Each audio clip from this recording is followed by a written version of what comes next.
Les services de sécurité saoudiens ont arrêté l'Algérien qui a commis un double meurtre hier soir au lieu saint de la Mecque. Comme on l'avait mentionné dans l'un de nos articles précédents, l'accusé a agressé 2 de ses compatriotes, causant ainsi leur mort. On rappellera que cet effroyable crime a eu lieu au niveau d'un hôtel à la Mecque dans lequel résidaient les 3 Algériens. Dans le détail, un conflit s'est déclenché entre les 2 parties s'est soldé par un double meurtre.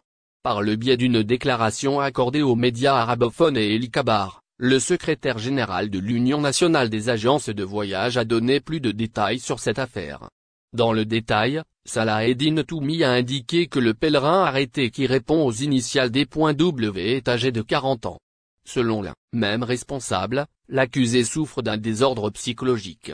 D'ailleurs, avant de s'envoler à la Mecque, l'auteur du crime était sous traitement. Et son niveau d'un hôpital psychiatrique à Mila. Toumi a indiqué également que le meurtrier se comportait bizarrement le jour de l'incident. Cela suite à des pressions psychologiques. Voici plus de détails sur les victimes à en croire les révélations de la même source. Les 2 victimes ont passé 3 jours à Médine. Cela avant de faire leur retour à la Mecque. On notera que les 2 pèlerins décédés ont prévu de s'envoler en Algérie le 1er mars. Cependant, le destin en a décidé autrement.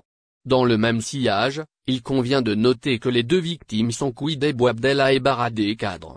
Effectivement, cette affaire a fait couler beaucoup d'encre sur les réseaux sociaux. D'ailleurs, elle a suscité les interrogations des internautes par rapport au fait de laisser une personne souffrant d'un désordre psychologique accomplir le rituel de la